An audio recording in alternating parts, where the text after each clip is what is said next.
Jantung kita pada saat kita tidur seperti ini, maka jantung kita posisinya di mana? Di atas. Karena tadi kan jantung tadi kan sebelah kiri. Jantung kita kan sebelah kiri. Terus kemudian kalau kita miring ke sana, maka jantung kita di bawah, paru-paru kita di atas. Sehingga di saat memompa, di saat paru-paru memompa untuk ekspirasi dan inspirasi, itu menekan daripada jantung. Bagaimana Rasulullah sallallahu alaihi wasallam mengajarkan agar tidur itu sehat? Padahal kita tahu bahwa zaman itu 15 abad yang lalu belum ada kedokteran yang secanggih seperti saat ini. Seperti pada saat ini kita bisa melihat apa yang ada di dalam tubuh kita dengan alat-alat yang cukup canggih, terus berkembang. Dengan semakin berkembangnya alat-alat ini, dengan semakin berkembangnya alat medis ini, semakin membuktikan, semakin kita kagum kepada apa yang diajarkan oleh Sayyidina Muhammad Rasulullah sallallahu alaihi wasallam. Mengapa demikian? Karena apapun yang dilakukan oleh Rasulullah sebenarnya adalah merupakan semuanya itu petunjuk dari Allah Subhanahu wa taala. Tidak ada yang dilakukan oleh Rasulullah kecuali dalam keadaan dikontrol oleh Allah Subhanahu wa taala, termasuk segala kegiatan, termasuk makan, tidur pun itu diatur oleh Rasulullah sallallahu alaihi wasallam. Setelah diteliti pada saat ini bagaimana seseorang yang tidur dengan baik, bagaimana hubungannya dengan organ-organ yang ada pada tubuh kita.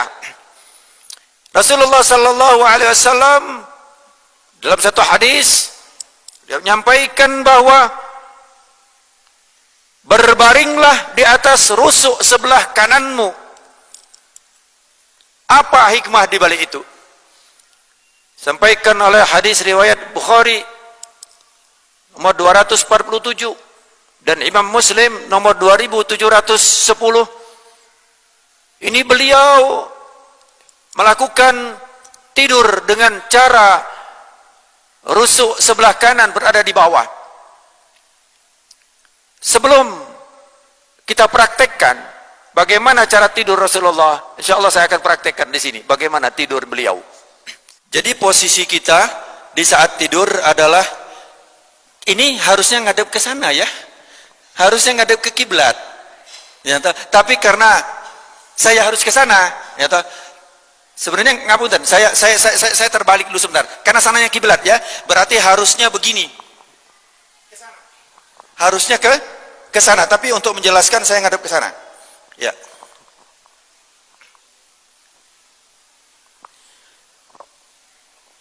Anggap sana kiblat. Ya, kita contohkan sana kiblat. Jadi tidurnya kenapa miring ke kanan? Pada posisi miring ke kanan, kita perhatikan dulu paru-paru sama jantung. Kalau otak saya nggak kupas, nanti lebih rumit lagi. Untuk kenapa orang tidur itu bisa fresh, orang tidur itu bisa nikmat, orang tidur itu bisa kembali pulih, tidak capek, karena otak kiri itu bekerja lebih berat dibandingkan dengan otak kanan. Karena berpikir otak kiri itu menghitung jarak, mengukur, itu macam-macam, itu sebelah kiri. Sehingga posisi kita tidur seperti ini, saya contohkan dulu ya. Jadi kita tidur, tangan ini diletakkan di pipi, ya, tangan diletakkan di pipi di sini. Kemudian kenapa kita miring ke kanan? Nah, satu otak kita yang sebelah kiri itu berada di atas, sehingga tidak ditekan oleh otak yang sebelah kanan, sehingga dia lebih enteng nanti selama proses daripada tidur itu. Kemudian yang kedua, secara singkat, ini saya harus cepat ini ya, nggak apa-apa ya. Jantung kita pada saat kita tidur seperti ini, maka jantung kita posisinya di mana? Di atas. Karena tadi kan jantung tadi kan sebelah kiri. Jantung kita kan sebelah kiri. Terus kemudian kalau kita miring ke sana, maka jantung kita di bawah, paru-paru kita di atas. Sehingga di saat memompa, di saat paru-paru memompa untuk ekspirasi dan inspirasi, itu menekan daripada jantung. Kenapa? Karena dia berada di sini. Bisa dipahami? Nah, jantung pun dia memompa yang 70 kali per menit itu juga terhambat. Kenapa? Karena ada yang membebani. Saya ulangi lagi, jantung yang berada di bawah, kalau dia memompa, apabila di atasnya ada beban yang juga memompa, maka jantung lebih berat untuk mensuplai daripada kebutuhan kita yang ada di seluruh ini. Sebaliknya, kalau berada di atas, ini paru-paru 1, 2, 3, ini jadi bantalan buat jantung, sehingga jantung mompanya lebih rileks, lebih mudah. Kemudian paru-paru juga. Nah, di saat tidur itu pernafasan kita turun. Tidak 16, 12, 14, ya tidak sampai 20. Turun. Kenapa? Karena ini tadi. Subhanallah.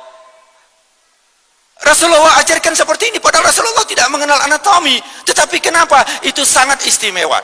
Di saat kita tidur seperti itu, bahwa paru-paru itu tidak menekan daripada jantung. Yang kedua, jantung kita ini setelah memompa, kemudian di situ ada namanya aorta. Aorta pembuluh darah yang agak besar. Itu kemudian posisinya itu lebih atas dari organ yang lain. Jadi kalau posisi seperti ini, ngapunten, seperti ini posisinya, ya, maka posisi daripada aorta tadi dia naiknya sebelah sini. Aorta itu dia gini, jantung telak masuk, kemudian dia akan memompa seluruh tubuh.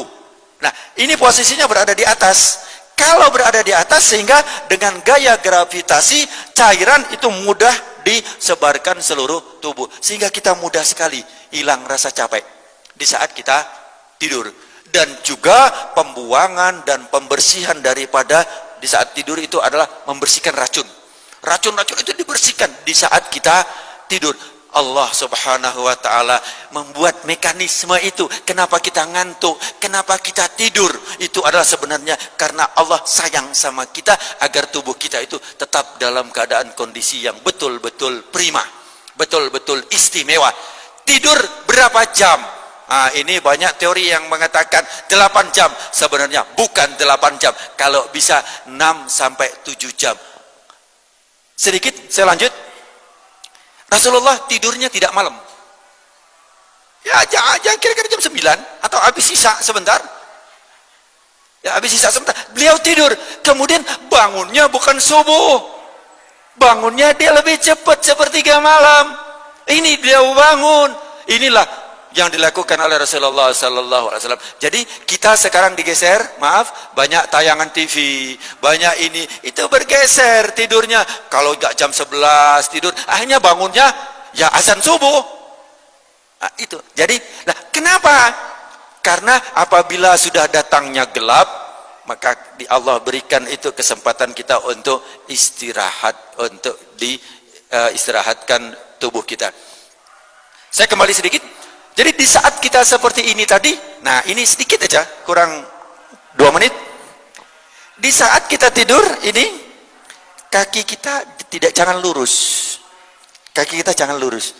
Kenapa? Kalau lurus, otot ini akan ketarik. Jadi harus rileks, ditarik sedikit, agak ditekuk. Seperti ini kita tidur. Nah, ini agak ditekuk, jangan begini. Tidurnya jangan begini. Tetapi tidurnya sedikit dikendorkan. Kenapa? Kalau dikendorkan, otot ini akan lebih lemes, lebih rileks. Nah, kalau ini rileks, tidak kencang rileks, maka malam hari kita bangun atau sholat subuh. Coba kita lihat ya, sholat subuh itu lebih lama berdirinya, Pak. Bacaan ayatnya lebih panjang. Kenapa? Supaya nggak capek ini. Di saat kita tidur itu kaki hendaklah sedikit ditekuk. Ini kita lihat apa yang diajarkan oleh Rasulullah SAW. Kita lihat bagaimana seorang bayi yang berada dalam kandungan. Padahal Rasulullah tidak mengenal USG. USG itu sebuah alat yang sekarang mungkin sudah paham untuk melihat bagaimana kondisi baik janin. Bahkan janin yang umurnya 4 bulan, 5 bulan, itu sudah bisa diketahui ini laki apa perempuan, karena sudah dipakai USG tadi. Nah, bagaimana kondisi bayi yang ada di dalam kandungan? Itu juga seperti ini, bayi.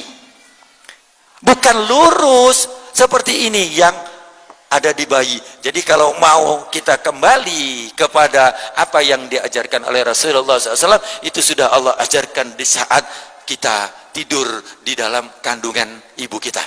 Mudah-mudahan insya Allah yang sedikit ini sebenarnya masih cukup panjang, tetapi saya waktunya sangat-sangat singkat sekali. Sekali lagi saya mohon maaf apabila dalam kajian ini kurang sempurna.